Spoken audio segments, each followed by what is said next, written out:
इस कार्यक्रम के पुण्यार्जक हैं सौभाग्य भक्त श्री संजय जैन, श्रीमती ममता जैन, ग्रेटर कैलाश, दिल्ली। सौभाग्य भक्त श्री संतोष काला, श्रीमती सुरेखा काला, रायपुर, छत्तीसगढ़।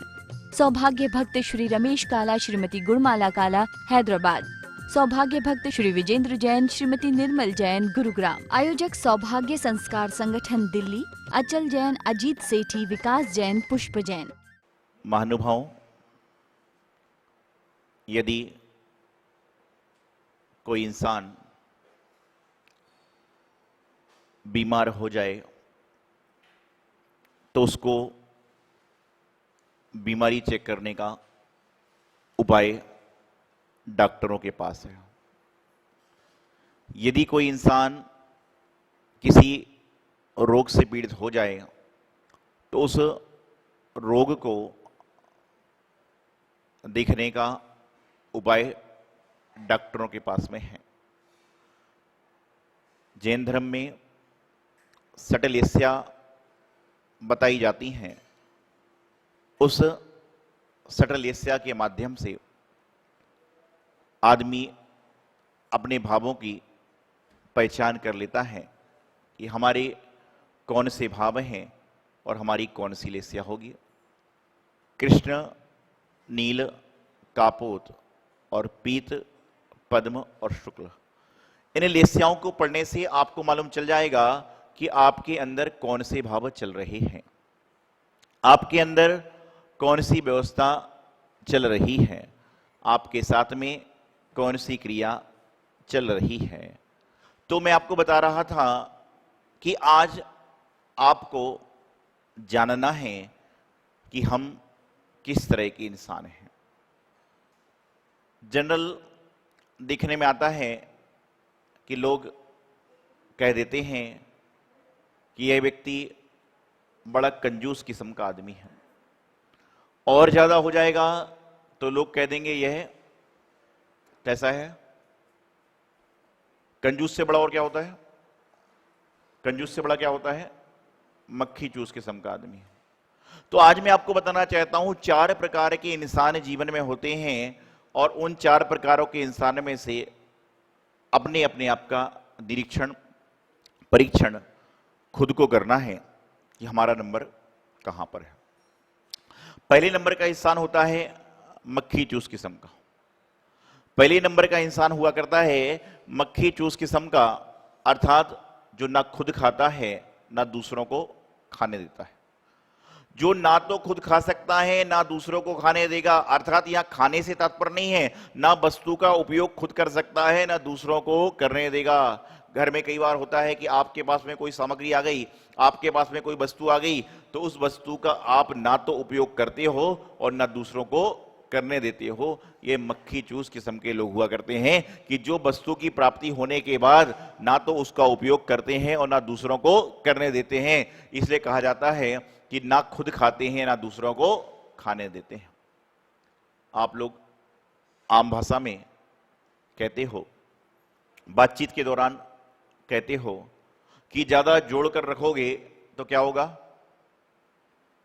ज्यादा जोड़कर रखोगे तो क्या होगा? मरने के बाद पार्श्वनाथ भगवान का चिन्ह क्या है?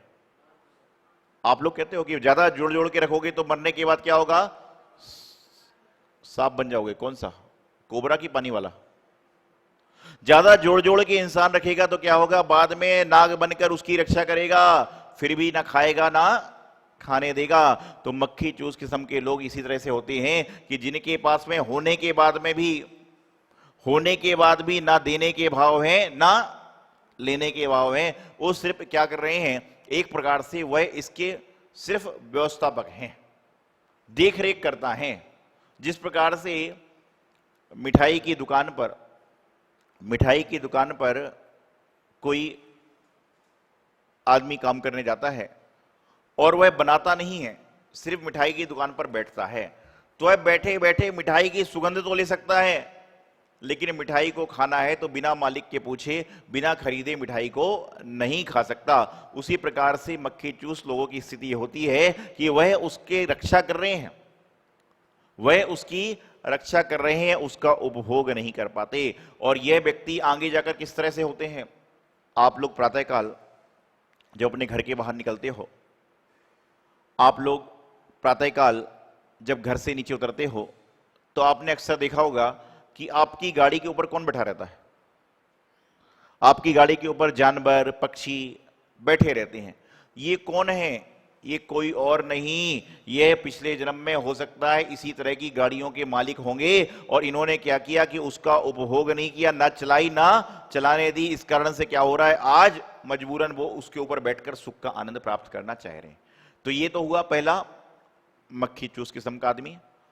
दूसरा होता है कंजूस किस्म का आदमी। ये कैसा होता है? कंजूस किस्म का आदमी ये होता है कि जो खुद खाता है लेकिन दूसरों को खाने नहीं देता। खुद तो खाने का प्रयास करेगा लेकिन दूसरों को खाने नहीं देगा। एक कंजूस प्रकृति का आदमी होता है कि जो वस्तु आने के बाद में सिर्फ अपना देखता है कि मैं तो करूं, मैं तो करूं, और जिस व्यक्ति के पास में वस्तु आने के बाद में सिर्फ मेरा और मेरेपन का भाव हो जाए तो समझ के चलना कि वह निश्चित रूप से कंजूस किस्म का आदमी है, कि मतलब सिर्फ मुझे मिल जाए। अरे मैं कौन करता है? बकरी देखी, बकरी क्या करती है? सिर्फ मैं करती है। क्यों? क्योंकि जो कंजूस किस्म का आदमी होता है उसको सिर्फ अपनी चिंता है, दुनिया की चिंता नहीं है, पड़ोस की चिंता नहीं है, रिश्तेदार की चिंता नहीं है। उसको तो यह है कि मैं खाऊं बस और दूसरा ना खा पाए, मुझे मिल जाए लेकिन दूसरे को ना मिल पाए। इस तरह के ऐसे लोग होते हैं कि अपने पाने के चक्कर में वह दूसरे का नुकसान कराने के चक्कर में कई बार अपना भी नुकसान कर देते हैं। एक बार एक कंजूस तुम आदमी को अपने पड़ोसी से बड़ी जलन थी। उसने भगवान के मंदिर में सिद्धि करी और कर्म योग से, शुभ योग से भगवान जी सिद्ध हो गए, प्रकट हो गए। उन्होंने कहा क्या चाहते हो? बोले महाराज जी मुझे बहुत कुछ दो। तो उन्होंने कहा तथास्तु, जो चाहोगे वह मिल जाएगा। लेकिन भगवान जी ने कहा जो तुम चाहोगे तुम्हारे पड़ोसी को उससे दुगना मिलेगा, जो तुम चाहते हो तुम्हारे पड़ोसी को उससे दुगना मिलेगा। तो समस्या फिर पैदा हो गई कि उसके चक्कर में तो मांगना चाह रहा था, लेकिन कंजूस जो होता है ना वो बड़ा दिमाग लगाता है। इतना दिमाग तो हम और आप भी नहीं लगा सकते। उसने कहा भगवान जी पक्का जो मैं चाहूंगा उससे दुगना उसको मिलेगा? बोले हाँ। बोले भगवान मेरी एक आंख फोड़ दो। क्या कहा? मेरी एक आंख फोड़ दो। तो क्या हुआ? पड़ोसी की दोनों फूट गई। उसने कहा कि मेरा एक हाथ तोड़ दो। पड़ोसी के दोनों टूट गए। उसने कहा मेरे घर के आगे एक कुआं खोद दो। पड़ोसी के यहां दो कुएं खोद गए। ये कंजूस प्रवृत्ति के लोग इस तरह से हुआ करते हैं, जो खुद तो खाना चाहते हैं लेकिन दूसरों को खाने देना नहीं चाहते। वह अपना तो भला चाहते हैं लेकिन दूसरे का नुकसान करना चाहते हैं। ध्यान रखना, ज्यादा अपना भले के चक्कर में पड़ोगे तो कुछ भी नहीं होगा और नुकसान हो जाएगा, और दूसरों के भले के साथ में चलोगे तो तुम्हारा भला अपने आप हो जाएगा। तो क्या हुआ? उसने कहा कि मैं अंधा हो जाऊं, एक आंख फूट जाए, उसकी दो फूट गई। मेरा हाथ टूट जाए, उसके दो हाथ टूट गए। मेरे सिर में चोट पड़ जाए, उसके सिर में प्लास्टर बन गया, चक्कर चल गया। अब भाई सीधी बात यह है, यदि घर में, पड़ोस में, परिवार में जिस व्यक्ति को आंख से दिखाई नहीं देता वह बिना सहारे के बाहर जाएगा नहीं। जिसको आंख से दिखता ही नहीं है, जब पड़ोसी अंधा हो गया तो वह घर से बाहर निकलता ही नहीं था। और इसको एक आंख से दिखता था तो ये सुबह भी जाता, शाम को भी जाता। एक दिन रात में पता नहीं इसको क्या विकल्प हुआ, रात में पता नहीं क्या विकल्प हुआ और इसको एक आंख से दिखता था और यह सरपट भागा और ये कुएं के अंदर घुस गया। अंधा तो अंधा होने के बाद में बिना सहारे के घर से बाहर ही निकला क्योंकि दिखता ही नहीं था। तो जब सहारा लेकर जाओगे तो दो कुएं हो चाहे चार कुएं हो बच जाएगा, लेकिन जिसको दिखता नहीं था वो चला। तो जैसे ही कुएं में गिरा उसने फिर भगवान को याद किया। बोले हे भगवान मैंने तो वरदान मांगा था, मुझे तो अभिशाप मिल गया। बोले भाई तूने जो मांगा था वही तो मिलेगा। तो बोले भगवान अच्छा मुझे ठीक कर दो, मुझे ठीक कर दो। तो भगवान बोले सोच ले, जो तू चाहेगा उतना तुम्हारे पड़ोसी को। अरे बोले कुछ भी करो लेकिन मुझे तो ठीक करो। तो जैसे ही भगवान ने इसकी आंख ठीक करी, पड़ोसी की दोनों ठीक, इसका एक हाथ ठीक किया, पड़ोसी का दोनों ठीक। तो कहने का तात्पर्य यहां पर यह है कि जिस तरह से वस्तु व्यवस्था को हम सोचते हैं कि कंजूस प्रवृत्ति के लोग इस तरह से होते हैं कि जो खुद खाते हैं लेकिन दूसरे को खाने देना नहीं चाहते। उदारमना कैसे होते हैं कि जो खुद भी खाते हैं और दूसरों को भी खिलाने का प्रयास करते हैं। जो खुद भी वस्तु का उपयोग करते हैं और दूसरों को भी वस्तु का उपयोग कराना चाहते हैं, वह उदार मना होते हैं। वह किस तरह से होते हैं कि हाथ में सामग्री है और कोई व्यक्ति बिना सामग्री के आया है तो उसको भी सामग्री देते हैं कि भाई तुम भी चढ़ाओ। हाथ में भोजन है, हाथ में भोजन की प्लेट है तो अपनी प्लेट में से शेयर करना चाहते हैं कि तुम भी खाओ। तो ये क्या होते हैं? उदार होते हैं। और जो उदार होता है उसका ही जीवन में उद्धार होता है। और जो, ध्यान रखिए, यहां पे तो टिट फॉर टैट का जमाना है, जैसे को तैसा। आप जैसा करोगे वैसा ही फल मिलेगा। आप यहां पर देने में कंजूसी कर रहे हो, भगवान भी आपको देर से देंगे। इंसान करता क्या है पूरे जीवन में? इंसान क्या करता है सोचिए कभी। पूरी दुनिया में इंसान बचपन से लेकर जवानी तक क्या करता है? पहले जोड़ा जोड़ी करता है, इस चीजों को जोड़ो, इसको लाओ, उसको लाओ। पहले क्या करता है इंसान? पूरे जीवन में जोड़ा जोड़ी करता है। बचपन में क्या करते हैं? अपना खिलौनों को अलमारी में रखेंगे, अपने गेम्स को अलमारी में रखेंगे, जोड़ जोड़ के रखेंगे, संग्रह करेंगे। तो पहले क्या करता है इंसान कि पहले जोड़ा जोड़ी करता है और कुछ बड़े होने के बाद में भागा दौड़ी करता है। इंसान बचपन में पहले जोड़ा जोड़ी करता है, कुछ बड़े होने के बाद में भागा दौड़ी करता है, और बड़े होने के बाद कई बार होता ना, जब कोई समस्या पैदा हो जाए तो क्या बोलते हो गुस्से में? क्या बोलते हो? कोई समस्या हो जाए तो क्या उससे बोलते हैं? हे भगवान मेरा तो माथा फूट गया। बोलते कि नहीं बोलते? कई बार जब आदमी का काम नहीं बनता तो क्या करता है? हे भगवान मेरा तो माथा फूट गया। तो पहले क्या करता है? जोड़ा जोड़ी करता है, फिर भागा दौड़ी करता है, उसके बाद में माथा फोड़ी करता है और अंत में हाथा जोड़ी करता है।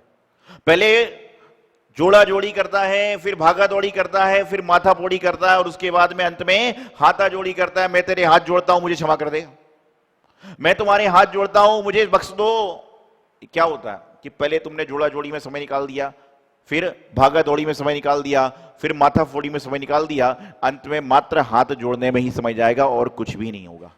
तो जो उदार होते हैं वह पहले स्वयं खाते भी हैं और दूसरे को भी खिलाने का प्रयास करते हैं।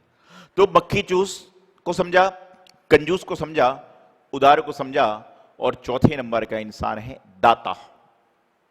दाता, दाता किस्म का आदमी क्या होता है कि पहले खिलाता है और उसके बाद में खाने का प्रयास करता है। यदि आपके पास में चावल की प्लेट है और उससे एक अर्घ आप चला सकते हो तो आपके मन में भाव आता है कि ये बाजू वाला बिना अर्घ के है, इसको चावल दे दूं, तो समझ लेना कि आप दाता हो। आप दाता हो। जो दिखना दाता जो होता है ना, वह बहुत कम होता है। आपको खाना बनाने वाली हर घर में मिल जाएगी, आपको बोलने वाले हर घर में मिल जाएंगे, आपको पहलवानी करने वाले हर मोहल्ले में मिल जाएंगे, आपको पुलिस ऑफिसर बनने वाले हर मोहल्ले में, हर पड़ोस में, हर 100-500 घर में एक मिल जाएगा। लेकिन दाता जो होता है वह हजारों में नहीं लाखों में एक हुआ करता है। दाता अर्थात दान देने की बात नहीं है। मैंने जो आपको बताया दाता कौन होता है कि पहले खिलाता है उसके बाद में खाता है। आप लोग जब अक्षय तृतीया का पर्व आता है तो उस समय क्या मन में भाव करते हो कि मैं राजा श्रेयांश जैसा पद प्राप्त करूं, मैं मुनिराज को आहार दूं? तो बताइए, जब आप लोग घर में आहार लगाते हैं, मुनियों को आहार देते हैं, तो पहले पेट पूजा करते हो कि पहले महाराज को आहार देते हो? बहुत सारे ऐसे लोग होते हैं जो पानी भी नहीं पीते, उसके बाद में मुनि को आहार देने के बाद में पानी आदि को ही ग्रहण करने का प्रयास करते हैं। तो कहने का तात्पर्य यहां पर इतना सा है कि पहले जो आपके देने के भाव हैं वही आपको दाता बना देते हैं। और जो व्यक्ति इस जन्म में दाता बन जाता है, अगले भव में वह दाता बना रहता है, उसको कोई समस्या जीवन में आती नहीं है। तो जीवन में हमेशा यह प्रयास करें कि यदि मक्खी चूस के गुण हैं तो कम से कम कंजूस तो बन जाए, और कंजूस के गुण हैं तो उदार बन जाएं, और यदि उदार हैं तो दाता बन जाएं। और यदि आप दाता बन जाओगे तो एक ना एक दिन ऐसा समय आ जाएगा ना आपको लेना पड़ेगा और ना देना पड़ेगा, अर्थात आप सिद्धालय की टिकट करके वहां पर वास कर लोगे, ना वहां पर देना है ना वहां पर लेना है। क्योंकि क्या है, जहां पर लेना है और देना है वह एक झमेला है, जहां पर लेना है और देना है वह एक झमेला है, और जहां पर न लेना है न देना है वह संसार से पार होना है। अपने जीवन को संसार से पार होने के लिए, अपने जीवन को संसार की व्यवस्थाओं से बदलने के लिए आपको मैंने थर्मामीटर दे दिया कि आप अपने आप को नाप लो कि हम कंजूस हैं, मक्खी चूस हैं, उदार हैं, दाता हैं, और हो सकता है कि इनमें से भी कोई ना हो। ऐसे बहुत सारे लोग हैं, ऐसे बहुत सारे लोग हैं जो सामान को देख देख कर ही परेशान होते हैं, देख देख कर ही परेशान होते हैं। कई सारे आदमी बीमार क्यों होते हैं? बीमार की बात सुन सुनकर, देख देख कर। और कई आदमी प्रसन्न क्यों होते हैं? क्योंकि उनकी संगति प्रसन्न लोगों से है। बहुत सारे आदमी ऐसे होते हैं जो सुबह उठते हैं, अपना सिर पकड़ते हैं कि बहुत सिर दर्द कर रहा है। सिर दर्द करने का कारण यही है कि सोते समय तुम क्या देखकर सो रहे थे, सोते समय तुम क्या लेकर सो रहे थे। यदि तुम सोते समय चलचित्र देखकर सो रहे हो और कुछ कुछ देखकर सो रहे हो तो रात भर वही सपना आएगा और सुबह उठोगे तो सिर पकड़कर उठोगे। और यदि सोते समय कोई प्रवचन सुन के सोए हो, कोई मुनि का स्मरण करके सोए हो, भगवान का स्मरण करके सोए हो, तो निश्चित रूप से क्या होगा कि आपका सिर जो एकदम फ्रेश माइंड से उठोगे। आपको फिर कोई ना योगा की जरूरत है, ना किसी मोटिवेशन की जरूरत है, ना आपको टहलने की जरूरत है, क्योंकि आपका सिर सही है। और जीवन में जो व्यक्ति प्रसन्न लोगों के पास रहता है, प्रसन्नता उसको अपने आप आ जाती है। इस कार्यक्रम के पुण्यार्जक हैं सौभाग्य भक्त श्री संजय जैन, श्रीमती ममता जैन, ग्रेटर कैलाश, दिल्ली। सौभाग्य भक्त श्री संतोष काला, श्रीमती सुरेखा काला, रायपुर, छत्तीसगढ़। सौभाग्य भक्त श्री रमेश काला, श्रीमती गुणमाला काला, हैदराबाद। सौभाग्य भक्त श्री विजेंद्र जैन, श्रीमती निर्मल जैन, गुरुग्राम। आयोजक सौभाग्य संस्कार संगठन, दिल्ली। अचल जैन, अजीत सेठी, विकास जैन, पुष्प जैन।